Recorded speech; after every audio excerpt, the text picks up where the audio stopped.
Bien, vamos a hablar un poco sobre lo que ocurre. Es una conferencia divulgativa, así me lo dijo el doctor Domínguez, que así lo pusiera, sobre qué es lo que ocurre. Vamos a dar un pequeño paseo sobre la visión. Para muchos de ustedes será muy elemental, para otros a lo mejor puede ser entretenido ver este paseo al principio, luego iremos a temas más concretos. Y en primer lugar lo que hay que decir que de los 5 órganos de los sentidos, indudablemente el sentido de la vista es el más importante de todos y es el que complementa y hace que se desarrolle plenamente los demás órganos de los sentidos. Y precisamente por ello está situado muy cerca de las estructuras nobles de nuestro cuerpo, como es el cerebro, con la que tiene una gran relación.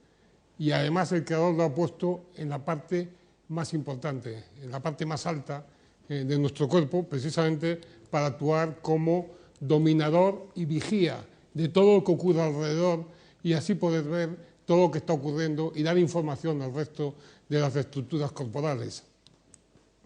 Pero además, al mismo tiempo, este aparato visual, estos ojos, se encuentran protegidos, están situados en una cueva, que es la órbita, precisamente están un poco salientes para poder ver, pero al mismo tiempo protegidos por una estructura ósea, que son los huesos de la órbita, porque si nosotros tuviéramos los ojos saltones, pues como veríamos, tendríamos muchos problemas porque estaríamos muy expuestos a las agresiones externas y sería muy fácil que se dañasen y sufrieran traumatismos con enorme facilidad. Ese es el motivo del diseño de la posición de los ojos en nuestra cabeza y cerca del cerebro. Bien, vamos a ver muy brevemente un pequeño vídeo sobre la estructura ocular. A ver si esto tiene... Sí, aquí.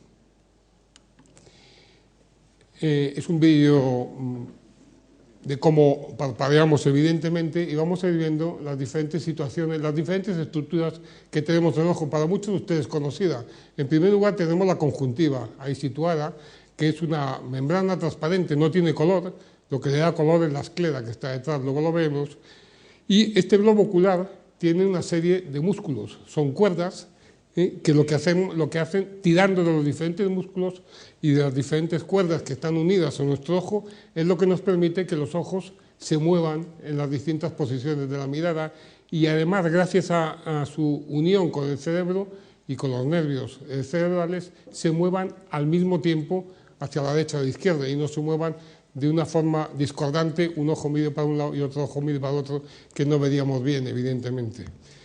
El globo ocular tiene una estructura que es la esclerótica, que es lo que le da consistencia, es una capa rígida que es esta de aquí, que es blanca, y es lo que le da. Luego está la siguiente capa, es la coroides, y por último, la última capa más interna es la retina, que hablaremos de ella posteriormente, y que es una estructura muy importante en el mecanismo de la visión.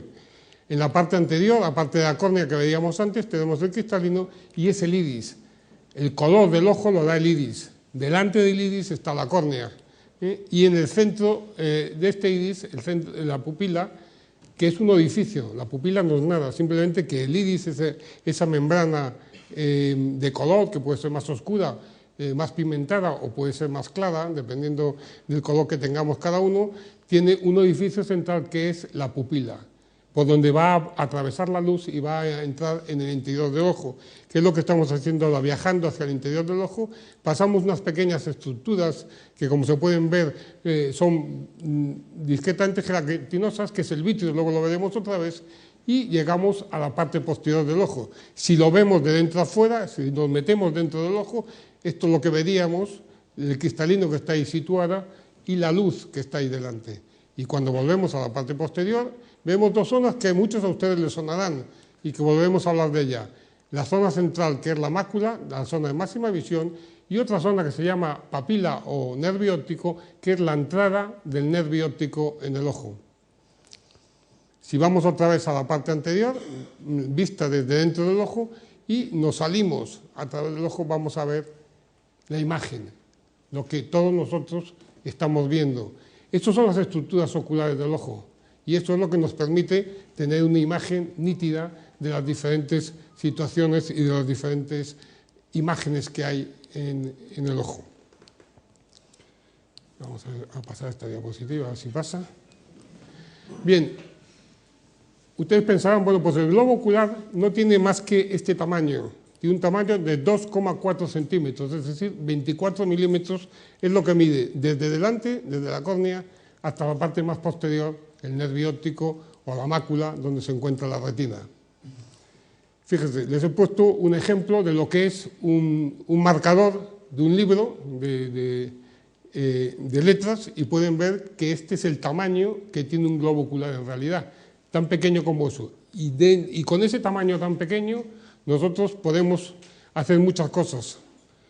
Unos ver y otros arreglar cuando el ojo está imperfecto y nos metemos en el interior del ojo y somos capaces de quitar esta estructura que es el cristalino o operar en la retina y quitar pequeñas membranas que se producen en su interior. Por lo tanto, este es el globo ocular y aquí está el nervio óptico que ya tiene conexión y entra a través del cerebro.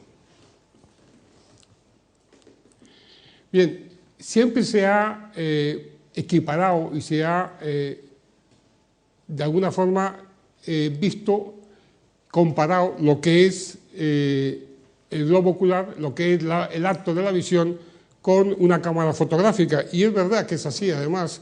Nosotros tenemos arriba el cristalino con una lente óptica, que es, el globo ocular con una lente óptica en su centro, que es el cristalino.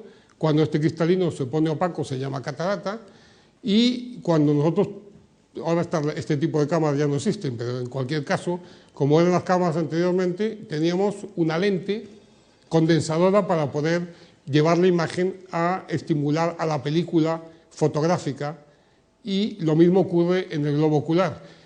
Todo está diseñado para que ese ojo, la imagen que viene del exterior, se vaya condensando y se enfoque exactamente en la mácula, en la zona central de la retina. Y tenemos un diafragma, que si los que son más mayores recordarán cómo eran las cámaras fotográficas, usábamos un diafragma para abrir y cerrar, hacerlo más pequeño o más grande para aumentar o disminuir la profundidad de campo. Pues lo mismo hace el ojo humano. Tiene un diafragma que es el iris, la pupila. La pupila somos capaces de disminuirla o aumentarla dependiendo de las necesidades luminosas en cada momento. Y así enfocar nítidamente la imagen que queremos ver. Bien, y luego tenemos unos cables, que es la vía óptica, es decir, una vez que la imagen se ha formado, esto ya la luz se ha acabado, pero bueno, da igual. Tenemos unos cables, sí, ya no hay luz, que llegan hasta el cerebro, que no es otra cosa más que el nervio óptico y la vía óptica. Aquí lo pueden ver, como están los globos oculares, el nervio óptico, y llegan hasta la parte posterior de la cabeza. El ojo no ve, el ojo simplemente es un receptor de una imagen, un receptor de luz. Esa luz se va a transformar en un impulso nervioso, en un estímulo eléctrico, y llegar al cerebro. Y en la parte posterior de la cabeza es donde tenemos nuestro aparato revelador, que es el cerebro, y es lo que nos permite ver. Pero el ojo no ve, el ojo simplemente es un receptor y un manipulador para que la imagen llegue nítidamente a la parte posterior del globo ocular, que es la retina. Bueno, luego tenemos unos aparatos o un sistema protector. Uno, ya lo he dicho antes, que son los huesos de la cavidad orbitaria, esa cueva donde se mete el ojo para protegerse de los traumatismos externos. Y por otro lado tenemos los músculos oculares, los músculos palpebrales. Donde están los párpados tenemos un músculo que se llama músculo auricular, eso es lo de menos, y que tiene una función clara, y es una función de cierre de los párpados con una, aparte para protegerlos, para una cosa mucho más importante, que es para lubricarlos. El ojo humano no es como el ojo de un pez, que está en un medio acuoso. El ojo humano no está en un medio acuoso y se secaría si lo tuviéramos abierto todo el rato. Por eso, en el ojo tenemos una lágrima que se forma aquí, en la glándula lagrimal, situada en la parte externa de nuestra órbita, y esa lágrima se va a repartir por toda la superficie externa del ojo, por la córnea, por la película lagrimal, por la conjuntiva mediante la película lagrimal. Y eso lo hacemos, ese reparto, lo hacemos gracias a al músculo orbicular, que tiene un efecto cremallera, es decir, se cierra de fuera adentro, de tal manera que exprime la lágrima y la lleva desde la parte externa hasta la parte interna, por donde va a salir del globo ocular del ojo a través de unos pequeños orificios que son los puntos lagrimales, y de ahí llega a la nariz. Por eso y de la nariz pasa, por supuesto, a las fosas nasales, pasa al aparato digestivo. Por eso cuando uno se echa una gota, muchas veces dice, uy, me sabe amarga. Le sabe amarga porque está pasando a través de esos puntos lagrimales y está llegando a la fosa nasal, y por lo tanto de ahí se está yendo a través del ojo. Por eso es tan importante los párpados. El parpadeo no es simplemente una acción de protección, es una acción también de reparto de la lágrima y de lubrificación del segmento anterior del ojo para que nuestro ojo no se seque. Si cualquiera de nosotros tuviéramos nuestro párpado, nuestro ojo abierto durante 5 o 10 minutos, nuestra visión empezaría a hacerse muy borrosa porque empezaríamos a secarse nuestra córnea. Nosotros, hay veces, en muchas situaciones, en personas mayores, que se van a producir obstrucciones a este nivel o a nivel del punto lagrimal. ¿Y cómo podemos hacerlo? Pues simplemente metiendo por este pequeño orificio, metemos una pequeña aguja y por ella pasamos suelo fisiológico para ver si hay una obstrucción y podemos quitar esa obstrucción que se ha producido, o podemos explorar dónde está la obstrucción. Bien, el globo ocular realmente es una cavidad, y es una cavidad prácticamente vacía, casi hueca, solamente tiene el cristalino delante, unas pequeñas estructuras del iris, y luego todo el 80% del cristalino, del globo ocular, es una cavidad que se llama la cavidad vítrea, y supone más del 80% del volumen total del ojo. Ese vítreo, si nosotros lo vemos en vivo, es como un gel, tiene un aspecto gelatinoso, como cuando tenemos una gelatina en un plato, si nosotros la movemos ese plato, la gelatina se mueve. El vítreo tiene esa función. Tiene una movilización, una función de desplazamiento y de amortiguación de los traumatismos, aparte de otras funciones, evidentemente, que no les voy a cansar con determinados datos. Pero ¿qué ocurre? ¿Por qué les explico esto? Porque es algo que probablemente de muchos que estamos aquí hayamos visto o hayamos tenido esa sensación. Con frecuencia, ese gel vítreo, con la edad, por una serie de circunstancias, empiezan a producirse pequeñas opacidades, pequeños acúmulos de material en suspensión en ese gel vítreo. ¿Y qué es lo que ocurre? ¿Cuál es el síntoma que nosotros vemos con eso? Pues vemos lo que se llaman moscas volantes. Seguro que muchos, o el 10 o el 20% de los que estamos aquí, yo tengo moscas volantes, son muy frecuentes.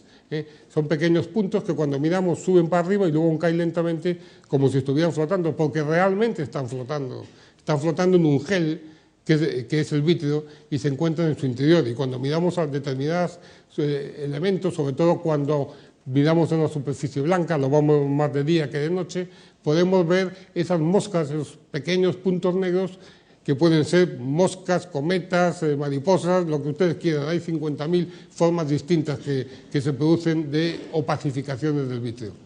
No tienen mayor importancia en sí mismo, pero son un síntoma muy frecuente y que a la gente le preocupa. Evidentemente hay que mirarse porque pueden ser el síntoma de otras enfermedades, pero no lo más frecuente. Por lo tanto, por eso les explico lo que es la cavidad vítrea, lo que es el gel vítreo y cuál es su función fundamentalmente. Bien, y pasemos ya a lo que es realmente la prevención. Una vez que hemos visto lo que es el aparato visual, sus partes anatómicas más importantes de una forma muy somera, vamos a ver las causas más frecuentes de ceguera evitable. Evidentemente hay muchísimas, pero las que son más frecuentes en nuestro medio, en el mundo subdesarrollado, desgraciadamente hay otras causas de ceguera, algunas de ellas inevitables y algunas evitables, pero que no pueden arreglarse porque no hay suficientes médicos oftalmólogos para operarlos. Pero tenemos una reversible, todos ustedes la conocen, todo el mundo conoce, sabe lo que es una catarata, es la opacificación del cristalino, la lente condensadora que está situada justo detrás del iris. Si viviéramos todos 100 años, probablemente todos tendríamos cataratas. Y a partir de los 60 años todo el mundo tiene algún grado de opacidad del cristalino, que no quiere decir que le afecte la visión, evidentemente. Esta es una ceguera reversible. En España hablar de ceguera por catarata pues no es un término que exista. ¿Por qué? Porque aquí afortunadamente hay suficientes médicos capaces de operar cataratas sin necesidad que un paciente llegue a la ceguera, pero en cualquier caso, si la catarata le quitase totalmente la visión, siempre es una ceguera reversible porque tiene tratamiento quirúrgico, aunque sea tardío.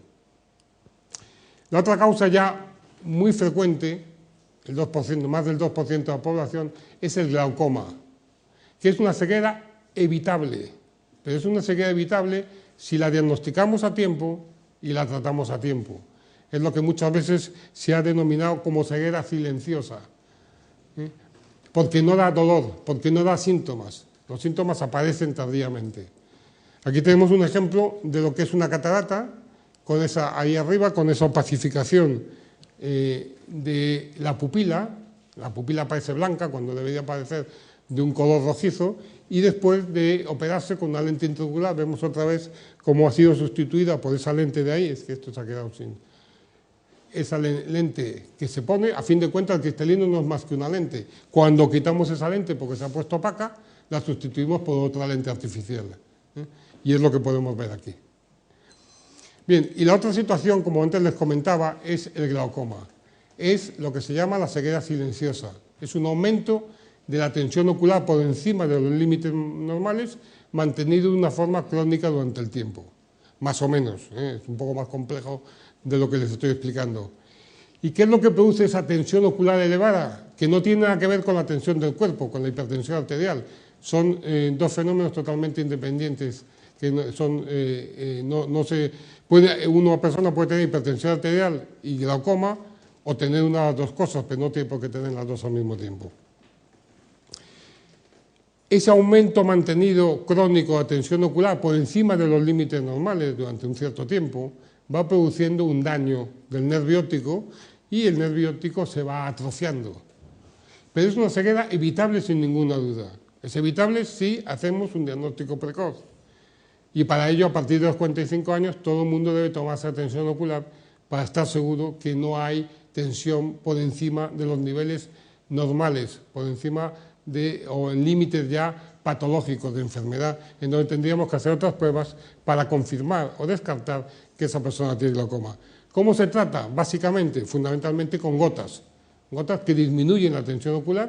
Hay que hacerlo de una forma crónica y si esta medida la tenemos y la realizamos de una forma cotidiana, nuestra tensión ocular se va a mantener dentro de límites normales. En el caso que evidentemente no sea suficiente, podemos recurrir a otros tratamientos quirúrgicos, etc. Bien, pero vamos a ver, una vez vistas las dos causas más importantes de ceguera evitable o recuperable, como en el caso de la catarata, vamos a hablar de la otra parte importante, porque la retina es una parte del globo ocular, es un tejido, el tejido noble que tiene el globo ocular, es el equivalente al cerebro, de hecho con él está íntimamente relacionado, en donde de alguna manera no existe una segunda oportunidad. Necesitamos tratar y diagnosticar a tiempo a este tipo de personas con este tipo de enfermedades. Y hay tres de las 4 causas más importantes de ceguera, que son estas que ustedes pueden ver aquí. La catarata no se considera en el mundo occidental una causa de ceguera. 3 son como consecuencia de enfermedades de la retina. Por eso es tan importante conocerlas y por eso es el motivo en el donde hoy vamos a hacer especial hincapié en ese tipo de enfermedades. Son estas 3 de aquí: DMAE, diabetes y miopía alta. La DMAE es el acrónimo, son las siglas de degeneración macular asociada a la edad. Es decir, es una enfermedad propia del envejecimiento, que tiene una serie de características y una serie de factores desencadenantes, pero es evitable. Podemos evitar su ceguera. La diabetes es otra de las causas que también es evitable si la tratamos y la diagnosticamos a tiempo, y tenemos un problema con la alta miopía, que podemos tratar algunas de sus complicaciones y evitar la ceguera, pero todavía nos quedan otra serie de cosas que tenemos que ver qué podemos hacer, y ahí están todo el tema de terapia génica y de los farmacogenómica y, en fin, todo relacionado con la genética, que estamos trabajando en ello. Bien, ¿cómo se ve? ¿Cómo podemos autoexplorarnos y autochequearnos a nosotros mismos? Que es realmente lo que hacemos los oftalmólogos en la clínica. Simplemente utilizamos, tapándose un ojo, alternativamente un ojo y luego el otro, ponemos unos ortotipos, unas letras que nosotros tenemos perfectamente calculadas, y con eso medimos la agudeza visual. Pero cualquiera de los que están aquí, cualquiera de ustedes puede autochequearse y autocontrolarse y autoexaminarse su visión, simplemente con una cosa tan sencilla como taparse un ojo y taparse el otro. En su casa, en el sillón, donde habitualmente cada uno suele sentarse más o menos en el mismo sitio, es muy sencillo, simplemente taparse un ojo, taparse el otro, ver pues un cuadro, las letras de ese cuadro, si las vemos bien, y a cabo del tiempo a veces estamos perdiendo agudeza visual. Una medida tan sencilla como esa es muy útil para todo tipo de alteraciones en el globo ocular. Los síntomas de una degeneración macular asociada y en general de todas las enfermedades de la retina que afectan al centro de la retina, a la mácula. Luego volveremos otra vez para saber lo que es la mácula. Pues algunas son comunes a muchas enfermedades y comunes a la catarata y también comunes al envejecimiento, que es la disminución de la sensibilidad al contraste, es decir, empezar a ver las cosas menos nítidas, con la misma tipo de visión, vemos la misma letra pequeñita, pero la vemos con menos nitidez. Y también porque hay una disminución de agudeza visual. Pero luego hay dos síntomas que ya son propios de enfermedades de la retina y de la mácula, como es un nombre muy raro, que es el de metamorfopsia, pero que no es otra cosa más que la alteración en la visión de las formas. Es decir, lo que vemos, las líneas rectas, empezamos a ver las curvas. El petril de esta carretera se empieza a deformar. Eso es un síntoma de alarma de que hay una lesión en la mácula y que además debemos diagnosticarla y tratarla rápidamente. Y la otra es la presencia de una mancha en el centro de la visión, lo que se llama técnicamente escotoma central. Es decir, unas características de las lesiones que se producen en la mácula es que el centro de la visión empieza a parecer oscuro, como consecuencia de que está afectada. Y esos son los síntomas más importantes que todos ustedes deben conocer. La prevención precisamente está en el conocimiento de aquellos síntomas de alarma de enfermedades que, si las tratamos a tiempo, podemos evitarlas. O podemos evitarlas que sigan avanzando, como es lógico. Características típicas, pues uno empieza a tener problemas para leer. Tiene problemas en la conducción, para hacer la compra, de repente no ve las monedas. Hay que ponerse gafas, los que necesitan gafas para leer. Pero vamos, una vez que nos ponemos las gafas y no vemos bien, es que podemos tener problemas en la mácula. O mirar el número de autobús o mirar el número de un teléfono móvil, por ejemplo. Bien, no les voy a cansar con cifras, evidentemente, pero fíjense los datos de causa de prevalencia de una enfermedad, es decir, la frecuencia que esa enfermedad se produce en una población dada. Pues en Galicia hay más de 40.000 personas con DMAE, más de 150.000 personas, aquí pone 116, pero son más, con diabetes y con problemas de retina como consecuencia de la diabetes, otras tantas con miopía y con glaucoma también más de 50.000 personas. Es decir, que tenemos una serie de enfermedades que todos conocemos, como hay otras enfermedades de otros órganos, como el aparato digestivo o cualquier otra que hayan visto a lo largo de todos estos ciclos de conferencias, en donde se producen y existe una cierta frecuencia de enfermedades. ¿Qué es, por tanto, la retina? Pues la retina es la capa que está situada en la parte posterior del ojo, como antes veíamos, en la capa más interna de las tres capas, esclerótica, coroides y retina, que veíamos en aquel recorrido, en aquel vídeo sobre el aparato ocular, y que si nosotros lo cogemos, la cortamos y la vemos en el microscopio, tiene este aspecto. Evidentemente no le voy a hablar de ello, pero sí simplemente por un motivo, porque hoy en día disponemos de una técnica totalmente incruenta, que se hace en un minuto, que no produce daño, por supuesto, y que podríamos decir que es el oftalmoscopio del oftalmólogo moderno, que es una prueba que se conoce con unas siglas americanas de OCT, que es esto de aquí, y nos permite hacer un estudio histológico, un estudio in vivo de nuestra retina. Es muy importante para hacer el diagnóstico de enfermedades y para seguir la evolución de enfermedades y su respuesta a determinados tratamientos. Tampoco les voy a comentar esta imagen, por supuesto, que son las 10 capas de la retina, pero simplemente lo que les quiero es para que les quede en la idea cómo vemos. Cuando la luz entra a través de la córnea y del cristalino a través de la pupila, lo lógico, si yo diseñase una retina, pues pondría las células que van a captar la luz, las pondría delante, las pondría aquí situadas. Pues no, están situadas al final de todo, es decir, que la luz atraviesa todo el espesor de la retina y llega a la parte posterior. Y luego a partir de aquí ya se convierte el impulso luminoso en un impulso fotoquímico, que es lo que tiene un nombre muy técnico, que es fototraducción, y ese impulso nervioso viaja por toda la vía óptica y llega a nuestra corteza occipital, en la parte posterior, y ahí es donde vemos realmente. Bien, pues esta parte de aquí es muy importante porque ahí se van a producir muchísimos fenómenos que son la consecuencia de que se produzca una DMAE. Este es el aspecto de una retina. El ojo es una concavidad, por lo tanto nosotros podemos hacer una foto de un trozo, nada más. Al mismo tiempo no somos capaces de fotografiarlo todo. Podemos fotografiarlo todo y pegarlo y hacer un mapamundi, y entonces vemos la retina en su totalidad como es eso de ahí. Bien, muchas veces a la consulta viene gente y dice, doctor, yo tengo mácula. Y digo, ¿y yo? Y ustedes, todos tenemos mácula. La mácula es una parte de la retina, es más, es la parte más importante de la retina, porque es donde se forma la imagen. Todos los haces luminosos que entran en el ojo, la lente condensadora, que es el cristalino, lo va condensando hasta que la imagen forma su foco exactamente en ese puntito central, que mide 1500 micras.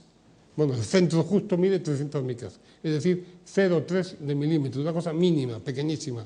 Pues con eso tenemos una visión perfecta, cuando está bien, evidentemente.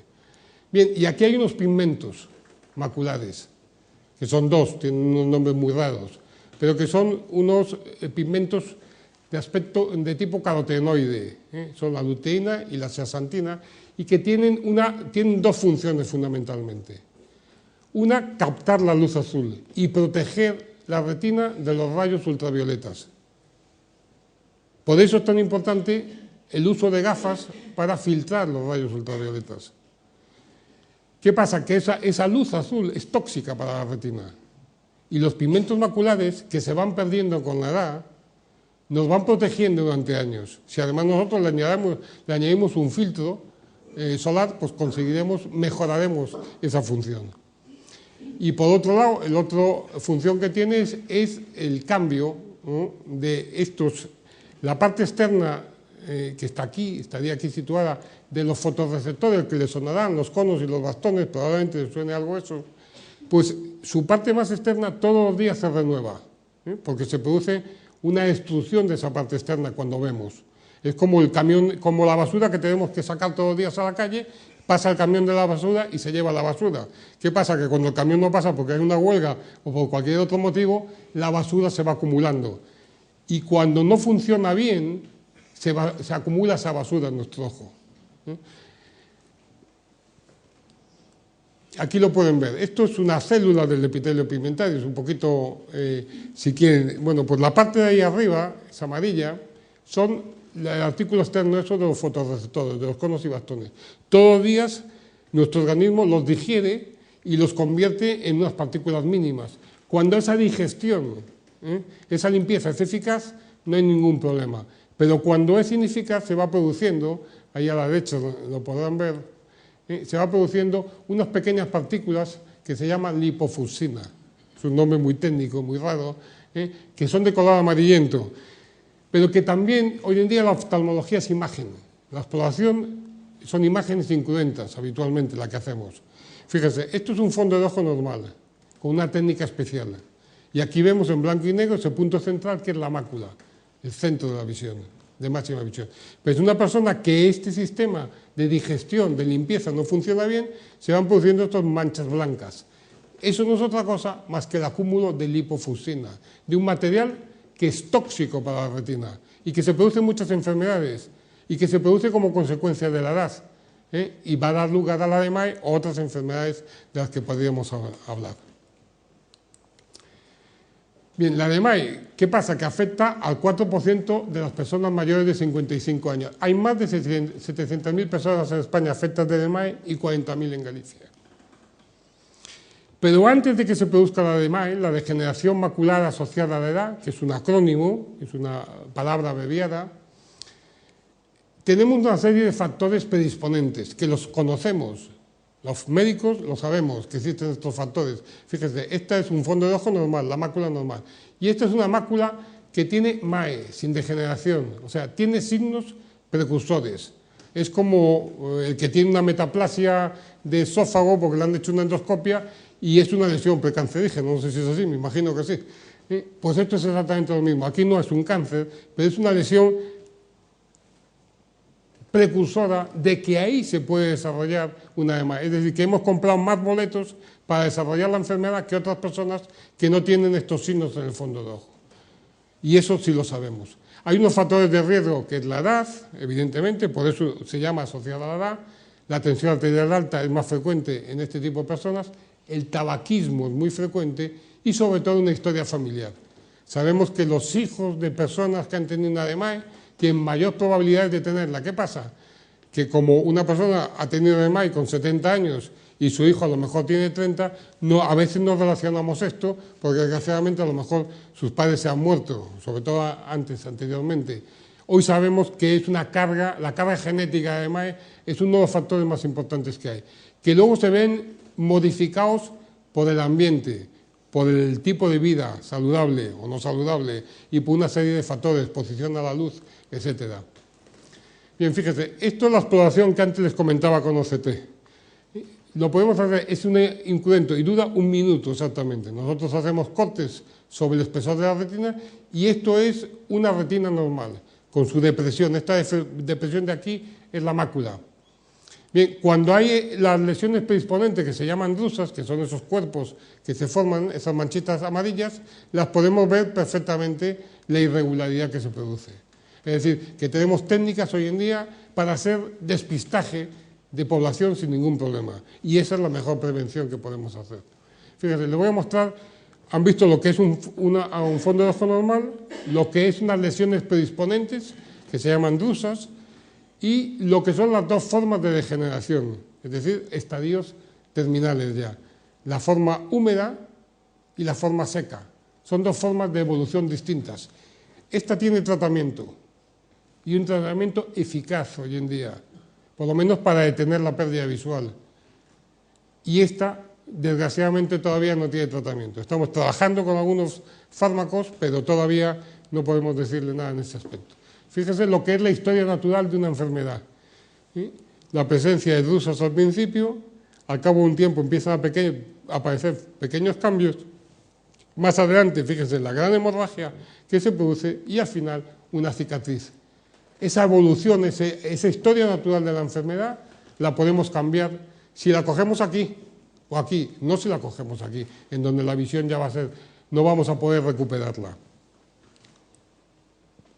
Bien, cuando hacemos un OCT también podemos ver cómo saltea este OCT y una vez que lo tratamos con determinados fármacos que ponemos en el interior del ojo, no es el motivo de esta charla evidentemente, vemos cómo este OCT, que es una prueba para ver cómo está la retina, podemos ver cómo poco a poco, a medida que vamos inyectando estos fármacos, la retina se va aplanando y al final queda una retina de aspecto totalmente normal, recuperando parte de su función visual, desgraciadamente no toda. Todo va a depender del momento en donde podamos diagnosticar este tipo de pacientes. Bien, y llegamos a la parte probablemente más importante, que es la de la prevención de la DMAE. Cuando ya aparece la enfermedad tenemos formas para tratarla, pero cuando la enfermedad todavía no existe o cuando existen esos signos precursores en el fondo del ojo, factores de riesgo como esas lesiones blancas amarillentas que son las drusas, pues podemos tratarla. Sabemos que la luz y determinadas sustancias químicas, es decir, el estrés oxidativo que se produce por la luz y la malfunción de las células del epitelio pigmentario que estaban ahí atrás, que antes les comentaba, que digerían esos pequeños segmentos externos, estas son las causas del desarrollo de MAE. Y nosotros sabemos que con suplementos nutricionales podemos de alguna manera actuar para que el número de personas que van a desarrollar la DMAE sea menor que si no toman estos suplementos. Tenemos varios sistemas de prevención.